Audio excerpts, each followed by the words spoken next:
Um, kind of a follow up to the previous Netflix Resident Evil story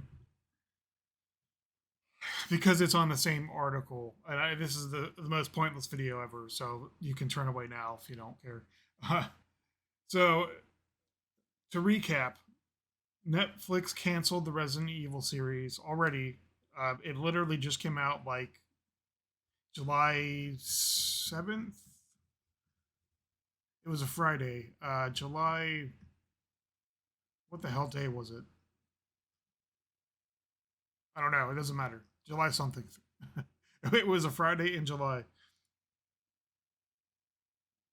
We'll say July 9th. No, that's a Saturday. July 8th. Yeah, it's the 8th. Either the 8th or the 15th sounds right. Anyway, so on that article, in response to Netflix canceling the Resident Evil series, I just want to highlight some of the comments and then discuss them because it ties into a bigger subject that I'm absolutely fucking sick of, and I'm at the point where I just violently shit on people who disagree about it because they're wrong. And you're welcome to have an opinion, but when your opinion is wrong, it gets really old when you keep on throwing it out there. So here's idiot number one. What actually happened at Netflix? Just a few years ago, it was the place to be. It took chances on projects. Everybody from mainstream to the most niche taste audience had at least something they felt was worth watching. It was a winning formula. Overnight, the culture changed. It's brought nothing but failure and the company falling flat on its face. Okay, so literally everything in that comment is wrong. First of all, in reverse order, I guess, the culture did not change overnight. If there was any change in culture at Netflix, which there obviously hasn't been, it definitely didn't happen overnight. Netflix has been around for what, like 20 years at this point. 25 years. They've been streaming for at least, I don't know, like 16. So again, nothing's changed. It's the same people. I mean, I don't know the in-depth details about the business because I don't work there and I don't give a shit. It's not important to anyone except shareholders, I guess. Uh, Whoever's in charge, they're really not any different than the people that were in charge in 1997. So it's brought nothing but failure and the company falling flat on its face. Netflix is still making hundreds of millions of dollars per year, and that's after they spend hundreds of millions of dollars per year producing or funding or whatever, airing, agreeing to air syndicated content. After everything they do, subscriptions and all that crap, they're still making shit tons of money. So it's ignorant to say that it's brought whatever this imaginary change is has brought nothing but failure and the company falling flat on its face. Yeah, they lost a bunch of subscribers, but those are fucking people that probably were subscribed on an accident anyway. They forgot to cancel their subscription. We've all done it. I've done it. I've maintained my Netflix subscription for probably 8 solid months without even actually opening the app anywhere or the website.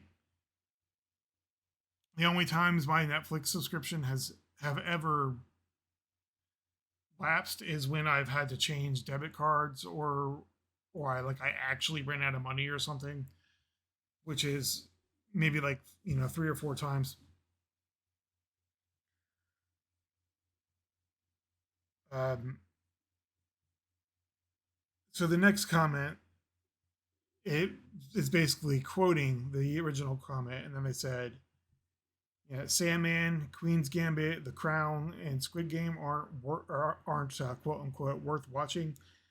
No doubt Netflix has middling and bad shows, but to say they don't make any more good shows is ludicrous. Sandman even came out last week. Sandman specifically, I mean, Neil Gaiman has a huge following. So I'm sure that's been anticipated for literally decades. I don't know when the Sandman series actually came out. Um, I'm sure it's been decades. As with basically everything that's a book or a comic book that gets turned into film, There's usually like a 10-year turnaround. I don't have any commentary on that show because I haven't. I both haven't had time and haven't bothered to watch it. So as we continue here,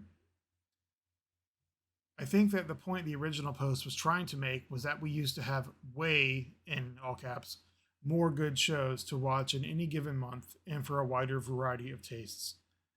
So yes, Netflix still makes or greenlights good shows, but it's getting to the point where it's not happening often enough to justify subscribing to the service for several years at a time. Especially considering the service's plans to add an ad supported tier, punish password sharing, and of course keep raising the subscription prices. Because I guess even digital rental services that are immune to the supply aspect of supply and demand want, Jesus Christ, this run on sentence, want an excuse to gouge customers and blame inflation too. The price of Netflix hasn't increased. I think it increased once this year. Right now it's like 19.99. I don't know. I'd have to actually check. It's under $20. It's $20 at best, and that's in the United States. I don't know what it is outside of the United States.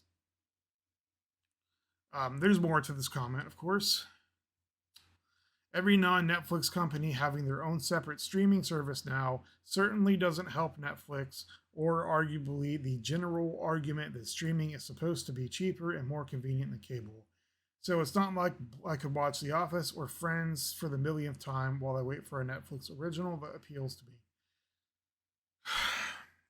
This is the only point that anyone has ever attempted to make against Netflix, and it doesn't even really matter because they're always wrong anyway, and they're going to always be wrong. Even if you subscribe to literally every streaming service available, okay? So I'm going to be pedantic. That's Crunchyroll, that's whatever the fuck the horror one is called, Paramount Plus, Disney Plus, Amazon Prime, Netflix, Hulu, Peacock, uh, CBS. Well, I guess CBS All Access is part of Paramount Plus now. Um, HBO, Warner Bros. Discovery, or whatever the fuck it's called now. There's at least like I think 11 or 12 different services. Even if you subscribe to every single one of them simultaneously, it's still cheaper than cable. I don't know what imaginary cable package people have in their head when they keep bringing this fucking bullshit up, talking about how cable is cheaper than paying, or it's approaching cheaper than paying for all of these streaming services combined. But I assure you, they're completely incorrect. My cable, I'm a cable subscriber, not for any good reason, but because the only way to get a reasonably priced internet package from Comcast is to pay for cable and internet bundled together in one package. Okay, my package is like $180 a month. Um, that includes unlimited, no data cap, which is called XFi now. It's like $125 flat fee. That includes cable modem slash router, gateway rental. That includes cable box. That includes HD DVR. That includes the bullshit HD technology fee. In like the other 3 or 4 bullshit fees that cable companies are somehow legally allowed to charge when they shouldn't be, plus tax. Uh, that also includes speed boost. The way Comcast bills is literally like it should be illegal. It shouldn't even be arguable in court that it should be legal because if you look at your bill at any point in time, it should definitely be against the law. But regardless, so that includes all that shit, and then I have my cable package. It has literally like 7 channels. I have nothing. Oh, and I have Peacock included for free with my cable. I have like nothing on my actual cable channels. But to cancel cable and go and switch to a strictly internet package would literally be the same price or more expensive. And in fact, uh, they don't even offer a package like that right now for new customers. So if I switch to something, it would be inferior. I would lose like 900 megabits per second on my internet connection. So that's like $180. Really, it's $200 a month.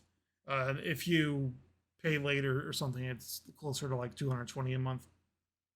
And that's nothing. That includes, like I said, literally nothing on TV. If I were to add a package to my cable that included HBO or ESPN or even basic cable shit like TNT or AMC or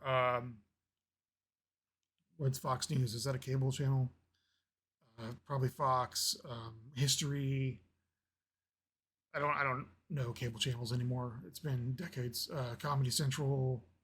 It's shit like that. If I were to add a package, and I'll actually bring it up here. If I were to add a package that included those channels, I assure you, it would make my cable bill like $600 a month. Now, bear with me while I log in and get depressed about my bill that's no doubt due.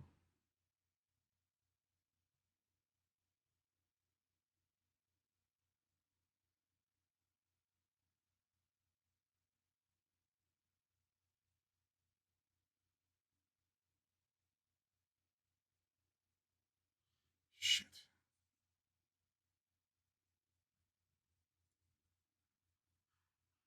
Anyway,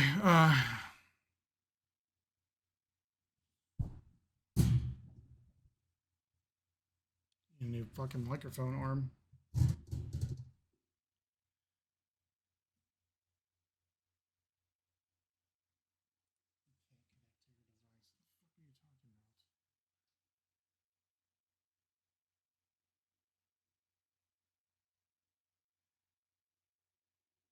Okay, so how do I? Like, I literally can't even. Here we go.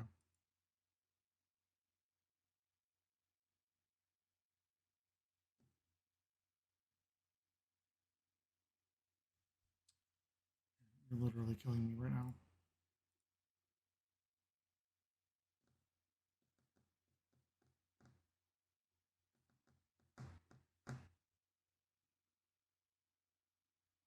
Huh. Um.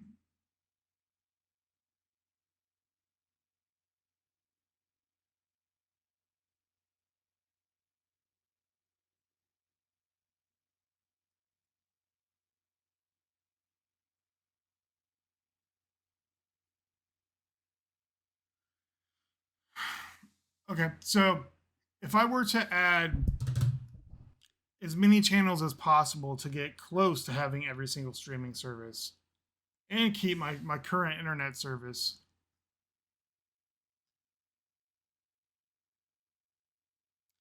it would actually be the same price as I'm paying right now, but that's on paper. Um, it's $160 for a month for 185 channels plus my current internet speed. But that also doesn't include all the little bullshit on paper. So that doesn't include the unlimited data cap. That doesn't include rental fees, state regulatory fees, broadcast TV fees, all that stupid bullshit. So it would it would still be at least, I want to say, probably $280 a month, $300 a month. Um, every streaming service combined right now is nowhere near that. Let's see. There's HBO Max,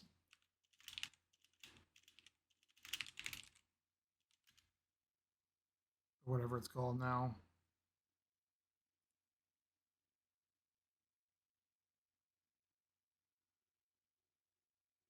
$15 a month for ad-free HBO Max.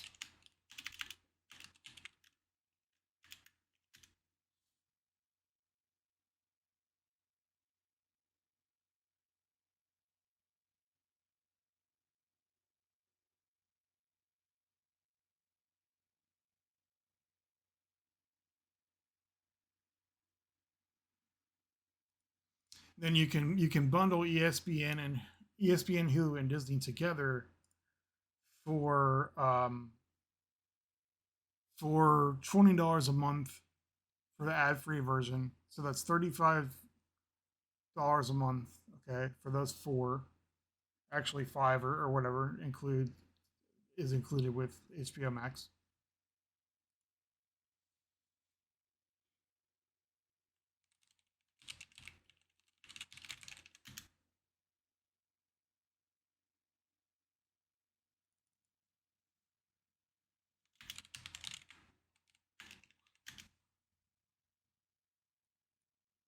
If you pay for Crunchyroll, it's $15 a month. So that would get you up to 50. Amazon Prime is,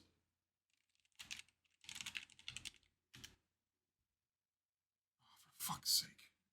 Amazon Prime is $15 a month. So that would get you up to $65 a month right now. Oh shit, what else? Paramount Plus.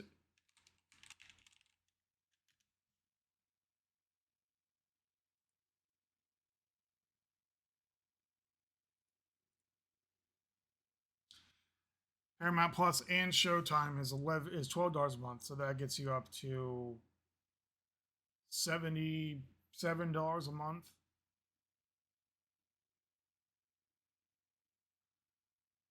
What's left? If you really want to subscribe to AMC Plus,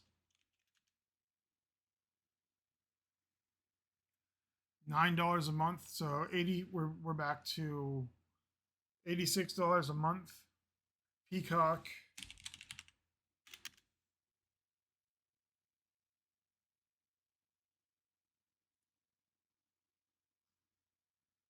$10 a month. So you're at the $96 a month.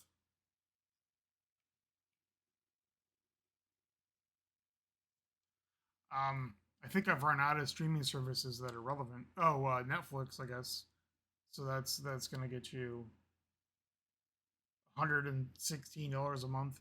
So that's still literally half or less than the price it would cost to pay to get cable access to every channel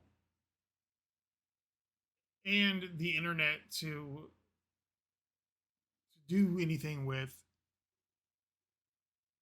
because obviously you're not going to fucking stream any of this without internet, so you have to pay the internet price regardless. um,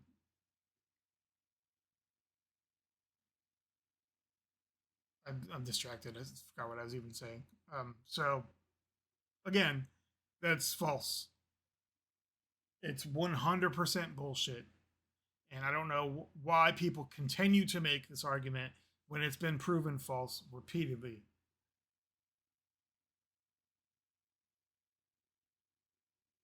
Anyway, that kind of ignores the entire point of that article, which is that where this comment thread started, the guy's acting like it was a mistake or something in Netflix. Like, oh, look, haha, Netflix canceled another show.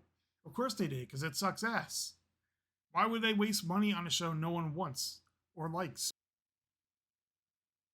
It would be like if Friends from College was on like season 7 right now. That show sucked. I'm assuming they canceled it.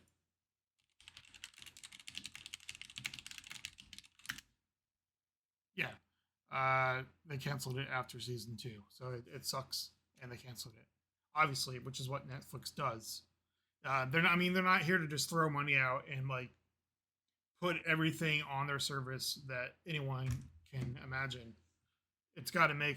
It's got to make them money. That's how businesses work. Also, if you pay for all those streaming services or you pay for all those channels, there's overlapping content. And if you pay for all those cable channels, you're still missing HBO, you're still missing Showtime, you're still missing Stars, HBO 2 or HBO 3 or whatever other bullshit, MTV 2. You're still missing like at least 100 somewhat relevant channels. So the argument that you could pay for all these streaming services and then it would be just as much as cable, so it would be pointless, is flawed in too many different ways that making it just makes you look like an idiot. So just fucking stop saying it. It's incorrect. And the funny thing is, like, half these people don't even have cable in the first place, so they're just saying bullshit. They're just saying words that they saw someone else type on the internet, and they're not even researching it. It's absolutely false that paying for all these streaming services is anywhere close right now to paying for cable. So essentially, to sum it all up, I'm fucking tired of seeing people making these ridiculous arguments, shitting on Netflix, etc. Netflix has a shit ton of content. It will always have a shit ton of content. So to say that Netflix has nothing worth maintaining your subscription for is absolutely patently false. And even if you're somehow so close minded that all of the thousands and thousands of hours of content on Netflix doesn't interest you, then all you have to do is cancel your subscription and then just renew it later. These people in these comments are talking about, paying for a year at a time. Why the fuck would you fucking pay for a year of anything up front? Explain that to me. Who in their right mind would pay up front for a year of something? I can understand like Xbox Live or PlayStation Plus or something. That's almost a reasonable thing to do. It's still stupid. But like, who's paying for a year of Netflix up front when you know that shows take time to produce? There was a um, Better Call Saul took like 3 years to produce and publish the last season of the show. And once they did, Netflix said that it was going to be on the series live, like each week it was going to actually have the new episode. And it wasn't. It literally wasn't. The second half of season 6 still isn't on Netflix, I'm pretty sure. I'm going to check right now.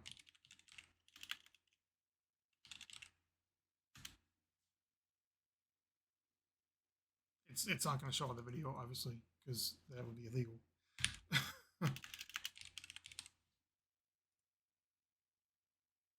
Yeah, so literally, actually, it's even season 6, the first half of season 6 isn't even on Netflix right now. So that was like weeks ago. 13. No, yeah, so that was actually 5 weeks ago. That was over a month ago they said that.